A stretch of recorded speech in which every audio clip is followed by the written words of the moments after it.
Good morning friends. आज हम पढ़ेंगे क्लास टेंथ का क्वेश्चन नंबर 10, क्लास टेंथ का 10.2 का क्वेश्चन नंबर 11। ठीक है, अब तक हमने 10 क्वेश्चन कर लिए थे, आज हम 11 क्वेश्चन पढ़ेंगे। देखिए क्या दिया हुआ है। सिद्ध कीजिए कि किसी वृत्त के परिगत, सिद्ध कीजिए किसी वृत्त, ये वृत्त है, ठीक है, इस वृत्त के परिगत परिगत समांतर कोई चतुर्भुज है, समांतर इसके चारों ओर, परिगत मतलब इसके चारों ओर कोई समांतर चतुर्भुज है। ठीक है, ये ए है, ये बी है, ये सी है और ये डी है। ठीक है, समांतर चतुर्भुज का मतलब क्या होता है कि ए बी किसके बराबर है, डी सी के। ठीक है, दिया है ए बी सी डी एक समांतर चतुर्भुज है, एक समांतर चतुर्भुज है। ठीक है, समांतर चतुर्भुज है तो ए बी किसके बराबर हो गया आपका, सी डी के, और बी सी किसके बराबर हो गया आपका, ए डी के। ठीक है, ये हो गया। अब आपको क्या करना है, ये बताना है कि ये समांतर चतुर्भुज आपकी समचतुर्भुज भी है। अगर ये समचतुर्भुज होती है तो ये सारी साइड बराबर होएगी ना, ए बी बी सी के बराबर, सी डी ए डी के बराबर। आपको पता है ये दोनों तो बराबर ही है। अगर मैं देखो ये और ये तो बराबर है, ये तो दिया हुआ है। अगर मैं इस वाली को इसके बराबर कर दूं, जैसे ए बी को सी डी के बराबर कर दूं, ठीक है, तो ये और इस वाली को इसके बराबर कर दूं, तो ये सारी अगर बराबर आ जाएगी तो वो क्या हो जाएगी, आपकी समचतुर्भुज हो जाएगी। ठीक है, हम क्या करते हैं, प्रमाण। ठीक है, उससे पहले हमें क्या करना है, सिद्ध करना है। तो सिद्ध आप क्या लिखोगे, सिद्ध करना में ए बी सी डी एक समचतुर्भुज है, समचतुर्भुज है। ठीक है, ये मुझे सिद्ध करना है, प्रमाण लेके चल रहे हैं। आपको पता है दिया है ये ए बी बराबर है सी डी के और बी सी बराबर है ए डी के, ये आपको दिया हुआ है। ठीक है, अब आपको ये पता है, देखिए अगर वृत्त के बाहर कोई बिंदु है और उससे कोई बिंदु से कोई दो स्पर्श रेखाएं जाती है ना, तो वो वृत्त के साथ जो दो स्पर्श रेखाएं जाती है उनके जो लंबाई होती है ना वो बराबर होती है। जैसे कि मान लीजिए, ये मान लिया मैंने, इसको नाम दे दिया पी क्यू आर एस, मतलब पी बी की जो लंबाई है ना वो किसके बराबर है, बी क्यू के बराबर है। ये आपको पता है, ये हमारे पास एक थ्योरम भी आई थी। ठीक है, तो देखिए आपकी पी बी किसके बराबर हो जाएगा, ये पी बी है, पी बी किसके बराबर हो जाएगा, बी क्यू के। ठीक है, और उसके बाद ए पी जो है वो किसके बराबर हो जाएगा, ए एस के। ठीक है, और एस क्यू किसके बराबर हो जाएगा, आपका एस क्यू किसके बराबर हो जाएगा, देखो ये तो हो गया ना हमारा। अब ये जो क्यू आर है, डी आर है, ये जो डी आर, पहले हम डी आर लिखेंगे, ठीक है, क्योंकि आमने सामने की साइड लेते हैं। डी आर किसके बराबर हो जाएगा आपका, डी एस के। इसी तरीके से आर सी किसके बराबर हो जाएगा, सी क्यू के। ठीक है, ये सारी की सारी ऐसे बराबर हो जाएगी, क्यों, क्योंकि बाहर के बिंदु से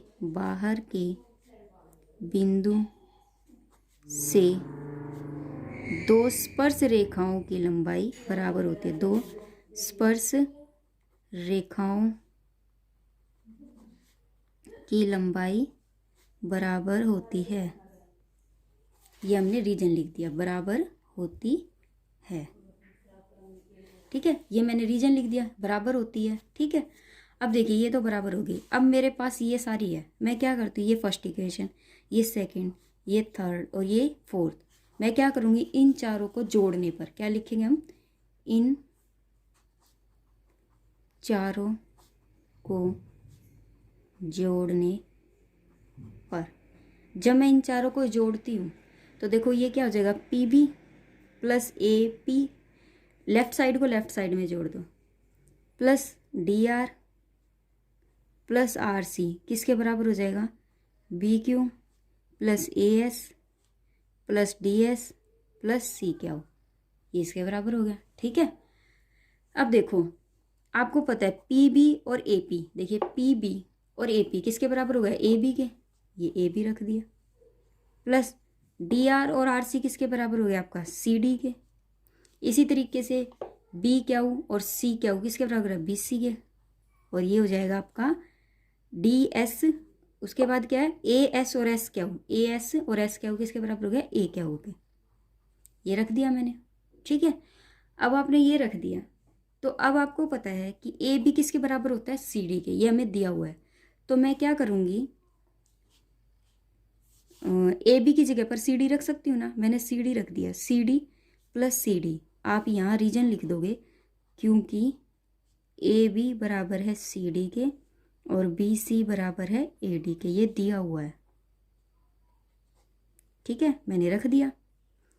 और बी सी किसके बराबर है, ए डी के, तो मैंने ए डी रख दिया प्लस ये ए डी है बेटा, ठीक है, ये ए डी है, ए डी के रख दिया, ठीक है। तो ये कितना हो गया, 2CD बराबर हो गया 2AD, ठीक है। तो ये इससे कैंसिल हो गया, तो ये भी तो बराबर होगी ना आमने सामने की, ये भी बराबर हो गई और ये भी बराबर हो गई, ठीक है। AD भी किसके बराबर हो गया आपका, CD के। देखो AD जो है वो किसके बराबर हो गया, CD के, AD किसके बराबर हो गया, CD के। और समांतर में क्या होता है कि BC किसके बराबर है, AD के, BC किसके बराबर है, AD के, ठीक है। और AC बराबर है इसके। तो देखो CD वाला किसके बराबर आ गया, AD के बराबर आ गया, CD वाला किसके बराबर आ गया, AD के, और CD वाला इसके बराबर है, तो ये दोनों भी बराबर हो गई और ये दोनों भी बराबर हो गई। तो अतः ये क्या लिखोगे आप, अतः ABCD एक समचतुर्भुज है, समचतुर्भुज है। देखो समचतुर्भुज की डेफिनेशन क्या होती है, समचतुर्भुज का मतलब ये होता है कि सारी साइड बराबर आए, क्या है, सारी साइड बराबर आए, उसे हम क्या बोलते हैं, समचतुर्भुज बोलते हैं, ठीक है बेटा।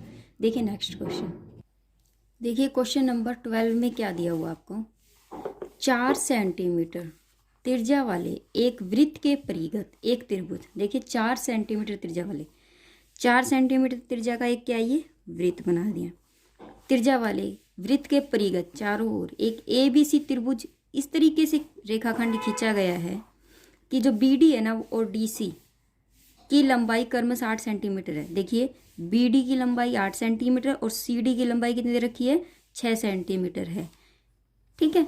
तो भुजाएं AB और AC ज्ञात करो, भुजाएं AB और AC ये निकालना हमें, ठीक है। क्या करेंगे, हमें ये निकालना है। तो सबसे पहले मुझे इसमें क्या करना पड़ेगा, देखिए आपको पता है अगर CD ये है तो आपका इतना ही, मान लीजिए इसको नाम दे दिया आपने, ये दे दिया E और ये दे दिया इसको नाम आपने F, ठीक है, इसको नाम दे दिया E और ये F दे दिया। तो जितना CD होगा उतना ही CE होगा, क्यों, क्योंकि बाहर के बिंदु से दो स्पर्श रेखाएं की जो लंबाई होती है वो क्या होती है, बराबर। तो आप क्या लिखोगे, आप सोल्व कर रहे हो, CD बराबर है CE और वो किसके बराबर है, वो है 6 सेंटीमीटर, ठीक है। उसके बाद BD और BD किसके बराबर है, BF के, वो कितना है, 8 सेंटीमीटर। आपको रीजन क्या लिखना है इसमें कि बाह्य बिंदु से स्पर्श रेखा, बाह्य बिंदु से दो स्पर्श रेखाओं की लंबाई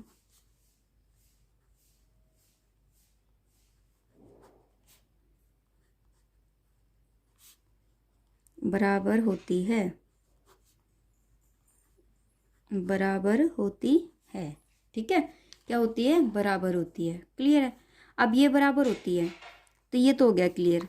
अब मान लीजिए मैंने AE को मैंने क्या मान लिया, X मान लिया। AE अगर X है तो AF भी क्या हो जाएगा आपका, AF भी क्या हो जाएगा आपका, X हो जाएगा, ठीक है। रीजन क्या रहेगा, सेम यही रीजन रहेगा, ठीक है। तो ये मैंने इसको मान लिया।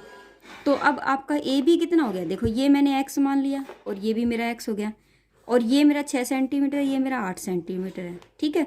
तो मेरा AC किसके बराबर हो जाएगा, AC किसके बराबर हो जाएगा, X प्लस 6 के।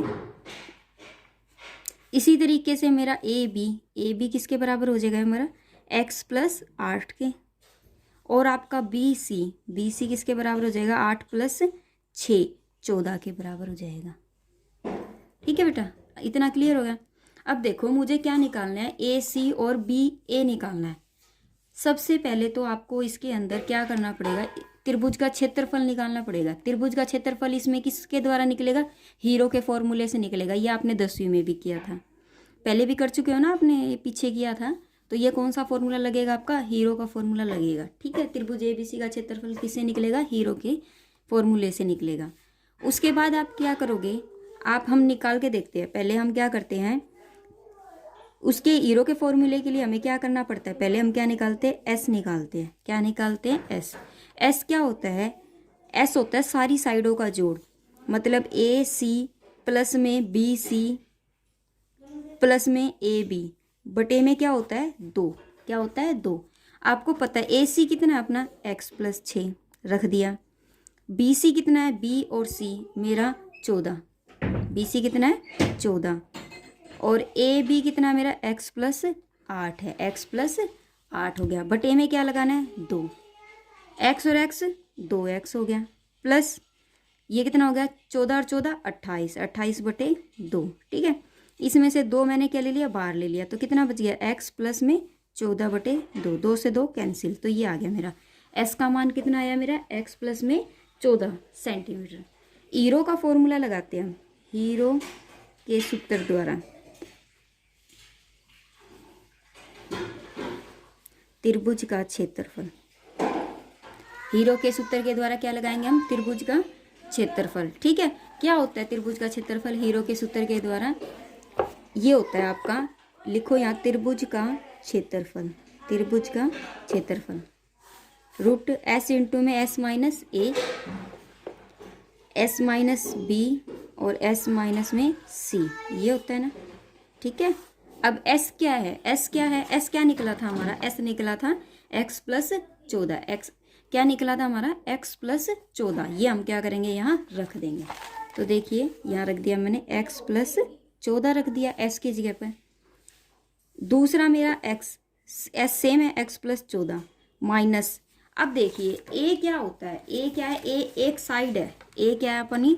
A जो है वो एक साइड है, चाहे कोई भी आप साइड मान के ले सकते हो, चाहे x प्लस 6 ले लो, चाहे ये वाले ले लो, चाहे ये वाले ले लो, वो आपकी मर्जी है। तो मैंने क्या ले लिया? ये मेरी A हो गई, ये मेरी क्या हो गई? मैंने मान लिया इसको A, ये क्या हो गई? B और ये क्या हो गई? C। वो आपकी मर्जी है, चाहे आप कोई भी ले सकते हो। तो मेरा x प्लस 14 और माइनस में क्या हो जाएगा? ये x प्लस में 6। ठीक है, तो देखिए x माइनस 6 हो गया। ठीक है, दूसरा फिर x प्लस 14, फिर माइनस x माइनस 8, और एक में है x प्लस 14 और माइनस का वो कितना है? 14। ठीक है, ये हो गया। ये तो सेम रहेगा x प्लस 14। ये कितना हो जाएगा? x से x कट गया, कितना हो गया? 8।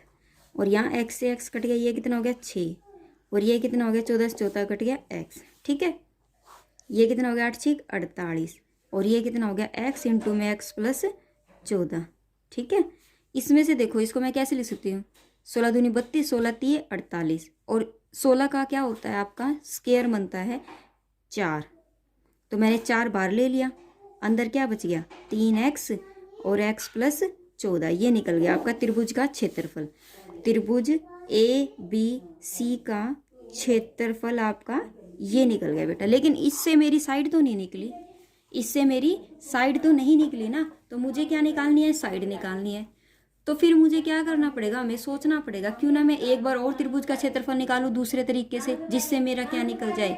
क्षेत्रफल निकल जाए। ठीक है, तो देखिए कैसे क्या करें हम क्या करेंगे? जैसे कि आपको मान लीजिए वो आपको ये दे रखी थी, चतुर्भुज दे रखी थी। ठीक है, ये देखिए ये दे रखी थी आपको, एक त्रिभुज दे रखी थी। आप क्या करोगे? आप इसको इससे मिला दीजिए, CF से। आपको रचना करनी पड़ेगी इसकी। आपने क्या किया? इसको CF से मिला दिया, और इसको E को B से मिला दिया, और आपने इसको A से मिला दिया। ऐसा क्यों किया पता है मैंने? क्योंकि मैं त्रिभुज का क्षेत्रफल फिर से निकाल सकूं। देखो मेरी अब ये त्रिभुज बन गई ना मम्मी, त्रिभुज बन गई ना, AOC AOB BOC। ये देखो 3 त्रिभुज बन गए मेरी अलग अलग। देखो एक तो ये वाली डार्क कर दी मैंने, एक ये वाली, ठीक है, और एक ये वाली। ठीक है, 3 त्रिभुज। अगर मैं इन तीनों त्रिभुज को जोड़ दूंगी, तीनों त्रिभुज को अगर मैं जोड़ देती हूँ, ठीक है, तो मेरा त्रिभुज, पूरी त्रिभुज का क्षेत्रफल निकल जाएगा ना, पूरी त्रिभुज का निकलेगा। तो मैं यही करती हूँ। देखो इस त्रिभुज के ऊपर लंब है ये क्या है, लंब है, ई ओ क्या है, लंब है, और ये त्रिज्या है आपकी, ये कितने सेंटीमीटर दे रखी है, सब में 4-4 सेंटीमीटर दे रखी है, इसमें ये लंब हो गया, तो आधार क्या हो जाएगा आपका, ये हो जाएगा 6 + x क्या हो जाएगा, आधार। सबसे पहले हम क्या निकालते हैं, त्रिभुज ए ओ बी का, ए ओ सी का क्षेत्रफल निकालते हैं। त्रिभुज ए ओ सी का क्षेत्रफल प्लस त्रिभुज बी ओ सी का क्षेत्रफल, ऐसे करके लिख देंगे, प्लस त्रिभुज बी, ये हो गया ए बी, हाँ, त्रिभुज ए ओ बी का क्षेत्रफल किसके बराबर हो जाता है, पूरी त्रिभुज ए बी सी के क्षेत्रफल को। ठीक है, आपको पता है त्रिभुज ए बी सी का क्षेत्रफल जब ऐसे मान लो निकालते थे, त्रिभुज ए बी सी का क्षेत्रफल एक ये भी तो होता था ना, 1/2 आधार गुणा लंब, ये होता था, आधार गुणा लंब होता था ना बेटा। तो मुझे सिर्फ ये इसी तरीके से निकालने हैं, तो मैं क्या करूँगी, त्रिभुज ए ओ सी का क्षेत्रफल 1/2, आधार क्या हो गया मेरा x + 6 और लंब क्या हो गया 4, तो 2 दूनी 4, तो कितना आ गया ये 2 × में x + 6। इसी तरीके से त्रिभुज बी ओ सी का क्षेत्रफल,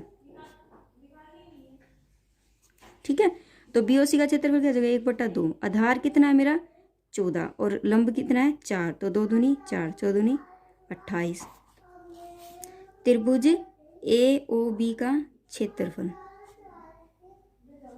1/2, आधार कितना हो जाएगा मेरा x + 8 गुणा में 4, तो 2 दूनी 4, तो ये कितना हो गया 2 × में x + 8 सेंटीमीटर। ठीक है, ये हुआ। तो अब मैं क्या करूँगी, इनको सबको जोड़ देती हूँ, इन सबको क्या कर देती हूँ, जोड़ देती हूँ।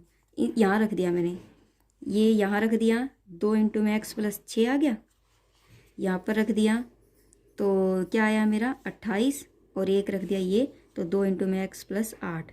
ठीक है, ये त्रिभुज ए बी सी का क्षेत्रफल आ गया, ये पूरी त्रिभुज का क्षेत्रफल आ जाएगा, ये किसका आ जाएगा, पूरी त्रिभुज ए बी सी का क्षेत्रफल। तो ये क्या हो जाएगा 2x + 2 × 12 28, ये हो जाएगा 2x + 2 × 16। देखो 2x 2x तो 4x, ये कितना हो गया 28 और 28 56। ठीक है, इसमें से क्या ले लूँगी मैं, 4 कॉमन ले लूँ, 4 कॉमन ले लूँ, तो x + में 14, ये हो जाएगा आपका त्रिभुज का क्षेत्रफल। देखो त्रिभुज का क्षेत्रफल मेरा ये आया है और त्रिभुज का क्षेत्रफल मेरा ये आया था, तो मैं दोनों त्रिभुज के क्षेत्रफल को, ये समीकरण 1 हो गई, ये समीकरण 2 हो गई, दोनों को इक्विलेट कर दूँ। ठीक है, तो मैं क्या करती हूँ, दोनों को इक्विलेट कर देती हूँ। ये थोड़ा सा लेंथी है ना क्वेश्चन आपका। तो मैंने क्या किया, समीकरण लिख दूंगी मैं, समीकरण 1 और 2 से। ठीक है, तो ये तो क्या हो जाएगी मेरी 3x × में x + 14, और ये क्या आई है मेरी, ये आई है मेरी 4 × में x + 14। ठीक है, दोनों की तरफ मैंने क्या किया, वर्ग कर दिया, वर्ग करने पर ये 4 है बेटा, वर्ग करने पर। ठीक है, यहाँ पर 3 है, वर्ग करने पर क्या करते हैं, 4 से तो बेटा पहले ही 4 कट गया। ठीक है, वर्ग कर रही हूँ, तो वर्ग जब करती हूँ तो ये हो जाएगा ना 3x और x + 14, इसका तो स्क्वायर बराबर है x + 14 का स्क्वायर। स्क्वायर करूँगी तो ये तो रूट से कैंसिल, तो कितना आ गया 3x, x + 14 बराबर है x + 14 का स्क्वायर, ये कैंसिल हो गया, एक से क्या बच गया 3x बराबर x + 14, तो 3x है ये इधर आ जाएगा, माइनस का x बराबर 14, तो ये कितना हो गया 2x बराबर 14। तो x का मान कितना आ गया बेटा 14/2, 2 × 7 = 14, कितना आ गया आपका 7 आ गया। तो x का मान मेरा 7 सेंटीमीटर आया। मुझे क्या निकालना था, मुझे निकालना था AC निकालना था। अगर ये 7 आया है तो AC कितना हो जाएगा 7 + 6, तो AC कितना हो जाएगा आपका 7 + 6 13 सेंटीमीटर। इसी तरीके से मुझे क्या निकालना था, AB निकालना था, AB, तो ये कितना हो जाएगा 7 + 8 15, AB कितना हो गया मेरा 7 + 8 कितना हो गया 15 सेंटीमीटर। ठीक है बेटा, क्लियर है सबको ये क्वेश्चन? देखिए नेक्स्ट क्वेश्चन है अपना क्वेश्चन नंबर 13। मेरे ख्याल से ये क्वेश्चन लंबा जरूर है लेकिन है बहुत आसान। इसकी आपको बहुत ज़्यादा प्रैक्टिस करनी पड़ेगी और ये वेरी इंपॉर्टेंट क्वेश्चन है, ठीक है। एक बार अगर आप इसकी 2-3 बार प्रैक्टिस कर लोगे ना, फिर आप ये क्वेश्चन कभी भूलोगे नहीं, क्योंकि इसमें लॉजिक लगा हुआ है, रट्टा नहीं है। देखिए क्या दिया क्वेश्चन नंबर 13। सिद्ध कीजिए कि किसी वृत्त के परिगत बनी चतुर्भुज के आमने सामने की भुजाएं। देखिए क्या बोला है, सिद्ध कीजिए कि किसी वृत्त के परिगत बनी, किसी वृत्त के परिगत बनी, ठीक है। पहले आपको क्या लेना है, ये वृत्त लेना है, ठीक है। इस वृत्त के परिगत बनी चतुर्भुज, परिगत बनी चतुर्भुज मतलब ऐसे कोई चतुर्भुज बन रही है, इसको सॉरी टच करना है बेटा इसको, ठीक है, इसको, ठीक है। फिर ये ऐसे कोई चतुर्भुज बन रही है, ठीक है। इस तरीके से कोई चतुर्भुज बन रही है, सुंदर नहीं बनी, कोई बात नहीं, ये चतुर्भुज बनी है, ठीक है। अब ये चतुर्भुज बनी है, इसके आमने सामने की भुजाएं,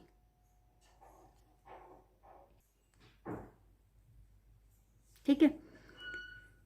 परिगत बनी चतुर्भुज तो मैंने बना दी कि आमने सामने की भुजाएं, मतलब आमने सामने ये भुजाएं होगी और ये भुजाएं, आमने सामने की भुजाएं केंद्र से, इस केंद्र से, केंद्र से संपूरक कोण बनाती है। मतलब केंद्र से आमने सामने की भुजाएं जो होगी ना, आमने ये होगी सामने ये होगी, इन दोनों की जो भुजाओं के जो कोण है ना, ये दोनों कोण, बात को समझने की कोशिश करो। इसने क्या बोला, वृत्त के परिगत बनी चतुर्भुज के आमने सामने की भुजाओं के केंद्र से जो कोण बनते हैं ना दोनों के, वो संपूरक है। मतलब कोण ये वाला इसके बराबर आना चाहिए। मतलब ये क्या है, ये पूरा मैंने मान लिया ए कोण है और ये पूरा मान लिया बी, तो कोण ए जो है और कोण बी दोनों का जो जोड़ है ना, वो 180 डिग्री के बराबर आना चाहिए। बात संपूरक कोण किसके बराबर होता है, संपूरक कोण की अगर बात की जाए ना, तो संपूरक कोण हमारा किसके बराबर होता है, 180 डिग्री के बराबर होता है। उसने क्या बोला, आमने सामने की भुजाएं जो केंद्र के साथ कोण बनाती है ना दोनों, उन दोनों का जो जोड़ है ना बेटा, वो 180 डिग्री है, मतलब वो संपूरक है, ठीक है। ये है, तो मुझे क्या करना पड़ेगा, मुझे इसमें रचना करनी पड़ेगी। कैसे, मान लीजिए ये बिंदु है मेरा स्पर्श, ये तो मेरी ए, ये बी, और ये इसको नाम दे दिया मैंने सी, और इसको नाम दे दिया डी। और यहाँ पर कोई बिंदु है मेरा, मान लीजिए ई, ये एफ, और ये जी, और ये है मेरा एच, ठीक है। ये हो गया। मान लीजिए कि मैंने इसको ई को, ये स्पर्श बिंदु है, मैंने ई को किससे मिला दिया, ओ से, इसको मिला दिया मैंने इससे, और इसको मिला दिया मैंने इससे, और इसको मिला दिया इससे, ओ से मिला दिया मैंने इन सबको, ठीक है। मैंने क्या रचना की है, मैंने रचना की है, रचना। सबसे पहले मैंने क्या की, रचना की। मैंने क्या किया, ई को ओ से, ई को सबको बता देती हूँ, E H G, E H G, और एफ को किससे मिलाया, को ओ से मिलाया, किससे मिलाया, ओ से मिलाया, ठीक है। किससे मिलाया, ओ से मिला दिया, ठीक है। इन सबको मैंने ओ से मिला दिया। अब क्या करेंगे, मैंने इसको नाम दे दिया कोण एक है ये, और ये कोण 2, ये कोण 3, और ये कोण है 4, ठीक है। और ये कोण 5, और ये कोण 6, और ये कोण 7, और ये कोण किसका नाम दे दिया, 8 का, ठीक है। सब कोणों को मैंने अलग अलग कर दिया। सबसे पहले मैं क्या करती हूँ, ये वाली जो त्रिभुज है ना मेरी, ये वाली, इसको ले लेती हूँ त्रिभुज ए ओ बी में, ठीक है। त्रिभुज ए ओ बी में, ए ओ बी में, ठीक है। ए ओ बी में, ए ओ बी को 2 हिस्सों में ले लिया, त्रिभुज ए ओ ई, त्रिभुज ए ओ ई, तथा त्रिभुज बी ओ ई से, ठीक है। बी ओ ई से 2 त्रिभुज ले ली। मैं इन त्रिभुजों को अगर ये प्रूफ कर दूँ ये सर्वांग सम है, तो कोण एक किसके बराबर हो जाएगा, कोण 2 के। इसी तरीके से सारी त्रिभुजों में चलेगा ना। देखो कोण एक, अगर मैंने ये प्रूफ कर दिया कि ये त्रिभुज जो है ना, इस त्रिभुज के सर्वांग सम है, तो कोण 1 किसके बराबर हो जाएगा, कोण 2 के। इसी तरीके से इनमें प्रूफ कर देती हूँ, कोण 3 किसके बराबर हो जाएगा, कोण 4 के। कोण 5 किसके बराबर हो जाएगा, कोण 6 के। कोण 7 किसके बराबर हो जाएगा, कोण 8 के। देखिए कैसे करते हैं हम क्या करते हैं, इन त्रिभुज को ले लिया ना। अब ये देखो ये वाली जो है ना, ये वाली लाइन ईओ, ये दोनों के अंदर आ रही है। ईओ किस में आ रही है? दोनों में। तो ओ ई बराबर तो ओ ई हो गया। ये क्या है? उभयनिष्ठ। उभयनिष्ठ हो गया। उभयनिष्ठ हो गया ना ये तो, ठीक है। उसके बाद क्या दे रखा है? उभयनिष्ठ हो गया ये तो। अब आपको ये है ना, ये वाली, ठीक है, ये तो उभयनिष्ठ हो गया। उसके बाद देखो क्या दे रखा है, ये है आपकी, ये वैसे भी उभयनिष्ठ भी है और दूसरा त्रिज्या भी है आपकी। ये क्या है? आपकी त्रिज्या भी है, ठीक है। अब ए ई और ये क्या हो गई? ये स्पर्श रेखाएं हैं, तो ये क्या हो जाएगी? एक दूसरे के बराबर हो जाएगी, ठीक है। बेटा थोड़ी सी गलती हो गई। देखिए हमें त्रिभुज ये वाली नहीं लेनी थी, इसलिए नहीं लेनी थी क्योंकि इसमें तो कोई साइड बराबर ही नहीं आ रही है। मुझे त्रिभुज ये वाली लेनी थी, ये वाला लेना था चतुर्भुज। इसमें क्या हो जाता है? एक ये त्रिभुज हो जाती और एक ये त्रिभुज हो जाती। अब कहोगे इसमें कैसे बराबर आई? तो देखो इसमें एक तो ये बराबर हो जाएगी दोनों में, दूसरा ए एच किसके बराबर हो जाएगा? ए ई के। क्यों? क्योंकि बाह्य बिंदु से एक ही वृत्त पर बनी एक बिंदु से क्रॉस की गई रेखाएं क्या होती है बेटा? बराबर होती है। तो ये भी बराबर आ जाता ना, ठीक है। तो ये लेना था मुझे। तो आपको ये वाली त्रिभुज थोड़ा सा कट करना पड़ेगा। नेक्स्ट देखिए हम क्या लेंगे? त्रिभुज ए ओ ई, त्रिभुज ए ओ ई तथा त्रिभुज ए ओ एच, त्रिभुज ए ओ एच में। तो क्या करेंगे हम? त्रिभुज ए ओ ई और त्रिभुज ए ओ एच में ले लेते हैं सबसे पहले। तो देखिए इसमें क्या दे रखा है? ये क्या है? स्पर्श है। तो ये ए ई किसके बराबर हो जाएगा? ए एच के, ठीक है। तो ये क्या है? स्पर्श रेखाएं हैं, स्पर्श रेखा, ठीक है। रीजन ये हो जाएगा, ठीक है। दूसरा क्या है कि ये जो ए ओ है ना वो दोनों में है। ए ओ बराबर में ए ओ किसके बराबर है? ए ओ के। ये उभयनिष्ठ हो गया, ठीक है। दूसरा देखो अब हमारे पास ये भी हो गया और ये भी हो गया। अब ये देखो ये जो ओ एच है और ओ ई है ये तो बराबर ही होता है ना। क्यों? क्योंकि ये त्रिज्या है। ओ एच ओ ई किसके बराबर है? त्रिज्याएं है, ठीक है, त्रिज्याएं हैं। क्लियर है। तो अतः त्रिभुज क्या हो जाएगी मेरी? सर्वांगसम हो गई ना। किस नियम से हुई? भुजा नियम से। अतः त्रिभुज ए ओ ई सर्वांगसम हो गई त्रिभुज ए ओ एच के भुजा नियम द्वारा, भुजा और भुजा नियम से, ठीक है। ये हो गई मेरी सर्वांगसम। अगर मेरी ये त्रिभुज सर्वांगसम हो गई तो इसके जितने भी संगत कोण है वो भी बराबर हो जाएंगे। देखो कोण एक किसके बराबर हो जाएगा? कोण 8 के। कोण एक किसके बराबर हो जाएगा? आपका कोण 8 के, ठीक है। हो गया ना। इसी तरीके से देखो पहले मैंने ये ले लिया था, ये वाला पूरा पार्ट कर दिया था। अब मैं इस पार्ट को पूरा करूंगी। इसमें ये वाली कोण 2 जो है वो कोण 3 के बराबर हो जाएगा। इसी प्रकार कोण 4 जो है वो कोण 5 के बराबर हो जाएगा। इसी प्रकार मुझे पूरा सोल्व करके दिखाने की जरूरत नहीं है, ठीक है। एक चतुर्भुज ले ली ये वाली, फिर एक चतुर्भुज ये ले ली, एक चतुर्भुज मेरी ये ले ली। कोण 6 किसके बराबर हो जाएगा? कोण 7 के, ठीक है। देखिए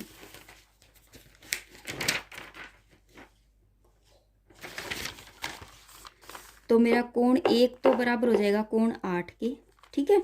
कोण 2 बराबर हो जाएगा कोण 3 के, क्लियर है। और कोण 4 बराबर हो जाएगा कोण 5 के, और कोण 6 बराबर हो जाएगा मेरा कोण 7 के, ठीक है। ये हो गया क्लियर।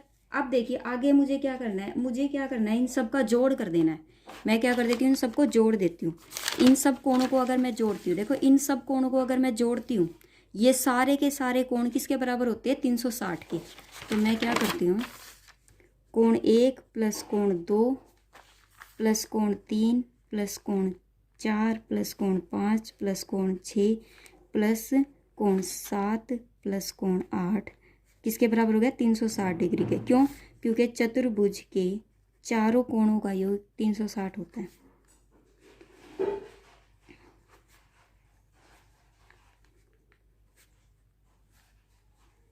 ठीक है। अब देखिए कोण 1 किसके बराबर है? कोण 8 के। कोण 1 को क्या नाम दे दिया मैंने? कोण 8। देखिए मुझे क्या चाहिए? मुझे ये चाहिए, देखो ये वाली चीज़ चाहिए मुझे, ये वाली चीज़ इसके बराबर चाहिए, ये वाली चीज़ इसके बराबर चाहिए। तो मैं कोण कोण 1 को 8 की बजाय कोण 8 को 1 का नाम दे दूं और कोण 3 को 2 का नाम दे दूं। ठीक है,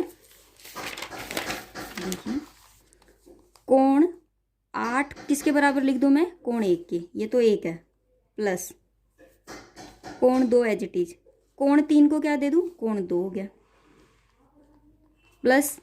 ठीक है, अब देखिए मुझे क्या करना है, यहाँ पर मुझे क्या चाहिए, 5 और 6 चाहिए, 5 और 6। तो मैं क्या करती हूँ, कोण 7 को कोण 6 का नाम दे देती हूँ। देखिए कोण 5 तो है ही एज इट इज, कोण 6 को भी एज इट इज, कोण 7 को मैंने दे दिया कोण 6 का, और कोण 8 को नाम दे दिया कोण 1 का। ठीक है, ये 360 डिग्री जैसा है वैसे। कोण 1 तो 2 कोण 1 हो गया, प्लस कोण 2 2 कोण 2 हो गया, प्लस कोण 5 कहाँ गया, एक 5 रह गया, कोण 5। ठीक है, कोण 5 और कोण 5 किसके बराबर हो गया, 2 कोण 5 के, और ये क्या हो जाएगा, 2 कोण 6 किसके बराबर हो गया, 360 डिग्री के। इन सब में से 2 बार ले लिया, कोण 1 प्लस कोण 2 प्लस कोण 5 प्लस कोण 6 किसके बराबर हो गया, 360 डिग्री के।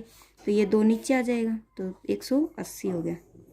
देखिए कोण 1 प्लस कोण 2 प्लस कोण 5 प्लस कोण 6 बराबर है 180 डिग्री का। देखो ये वाला जो है ना, ये वाला, ये किसके बराबर है, ये बराबर है आपका कोण AOB के। 1 और 2 किसके बराबर है, AOB के, और 5 और 6 किसके बराबर, DOC के।